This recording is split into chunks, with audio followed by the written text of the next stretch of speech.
মহার্ঘ ভাতা নিয়ে যা বললেন অর্থ উপদেষ্টা। হ্যাঁ দর্শক, এইরকম একটা সংবাদ প্রকাশ করেছে দৈনিক শিক্ষা.com। আজ 20 মে 2025 তারিখে সংবাদটি প্রকাশিত হয়। চলুন জেনে নিই সংবাদের বিস্তারিত।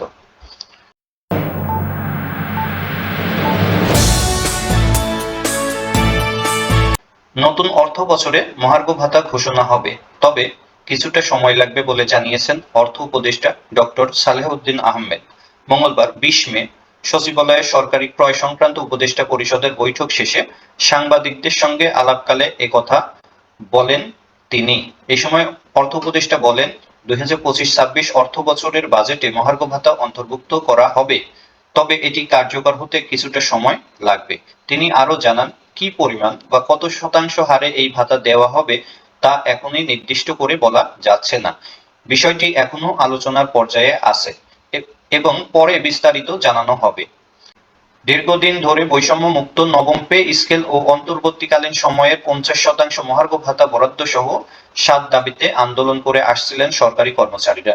তারই ধারাবাহিকতায় গত 16 মে শাহবাগে অবস্থান কর্মসূচি পালন করে বাংলাদেশ সরকারি কর্মচারী দাবি আদায় ঐক্য পরিষদ। আগামী জুনের বাজেটের প্রস্তাবে এইসব দাবি বাস্তবায়ন করা না হলে পরবর্তী কর্মসূচি ঘোষণা করা হবে বলে জানান তারা। কর্মসূচিতে সরকারি কর্মচারীরা বলেন, বৈষম্য বিরোধী বর্তমান সরকারের সময়ে কর্মচারীদের বেতন বৈষম্য মেনে নেওয়া যায় না। দ্রব্যমূল্যের লাগামহীন ঊর্ধ্বগতির কারণে পরিবারের ভরণ পোষণের ব্যয় বেড়েছে। প্রাপ্ত বেতনের টাকা দিয়ে মাসের 15 দিনও চলা সম্ভব হয় না।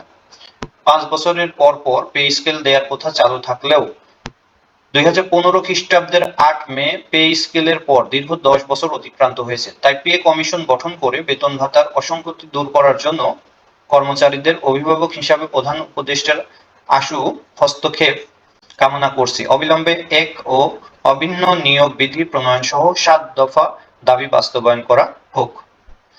7 দফা দাবি হলো, বৈষম্য মুক্ত নবম পে স্কেল বাস্তবায়ন লক্ষ্যে পে কমিশন গঠন ও পে স্কেল বাস্তবায়নের আগ পর্যন্ত অন্তর্বর্তীকালীন সময়ের জন্য 50% মহার্ঘ ভাতা 11 থেকে 20 গ্রেডের কর্মচারীদের জন্য 2025 খ্রিস্টাব্দ জানুয়ারি থেকে কার্যকর করতে হবে। যে সকল কর্মচারীরা মূল বেতনের শেষ ধাপে উন্নীত হয়েছে তাদের বার্ষিক বেতন বৃদ্ধি নিয়মিত করতে হবে। বেতন স্কেলের বৈষম্য নিরসনের জন্য 10 ধাপে বেতন স্কেল নির্ধারণ সহ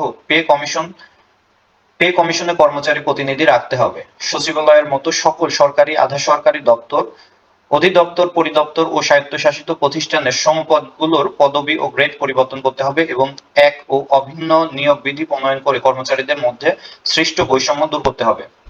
2015 খ্রিস্টাব্দে পে স্কেলে গেজেটে প্রত্যাহারকৃত 3টি টাইম ফেল সিলেকশন গ্রেড পুনর্বহাল ও সকল স্বায়ত্তশাসিত প্রতিষ্ঠানে গ্র্যাচুইটির পাশাপাশি পেনশন প্রবর্তন, বিদ্যমান গ্র্যাচুইটি ও আনুতোষিকের হার 90% এর স্থলে 100% নির্ধারণ এবং পেনশন গ্র্যাচুইটি 1 টাকার সমান 500 টাকা নির্ধারণ করতে হবে। বাজার মূল্যের লাগামহীন ঊর্ধ্বগতি ও জীবনযাত্রার ব্যয় বৃদ্ধি এবং মুদ্রাস্ফীতি বৃদ্ধির বিষয় বিবেচনা করে পদীয় সকল ভাতাদি পুনর্নির্ধারণ, 11 থেকে 20 গ্রেডের পেনশন ব্যবস্থা প্রবর্তন ও সরকার প্রদত্ত গৃহ ঋণ সুবিধা সহজীকরণ করতে হবে। সরকারি প্রাথমিক বিদ্যালয় প্রধান শিক্ষকদের আপিল বিভাগের রায় বাস্তবায়ন সহ সহকারী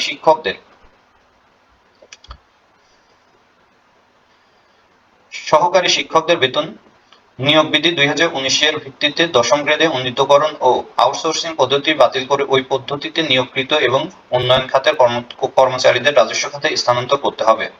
ব্লক পোস্টে কর্মরত কর্মচারী সহ সকল পদে কর্মরতদের পদোন্নতি বা 5 বছর পর পর উচ্চতর গ্রেডে দিতে হবে। এছাড়াও টেকনিক্যাল কাজে নিয়োজিত কর্মচারীদের টেকনিক্যাল পদমর্যাদা দিতে হবে। উন্নয়ন প্রকল্প থেকে রাজস্ব খাতে স্থানান্তরিত পদধারীদের প্রকল্পের চাকরিকাল গণনা করে টাইম স্কেল ও সিলেকশন গ্রেড দেওয়ার অবকাশ নেই বলে অর্থ মন্ত্রণালয় জারি করা বৈষম্যমূলক আদেশ বাতিল করতে হবে। ভিডিওটি ভালো লাগলে লাইক এবং শেয়ার করুন, সাবস্ক্রাইব করে পাশে থাকুন, কমেন্ট করে আপনার মূল্যবান মতামত জানান। দেখা হবে নতুন কোনো আলোচনায়। আল্লাহ হাফেজ।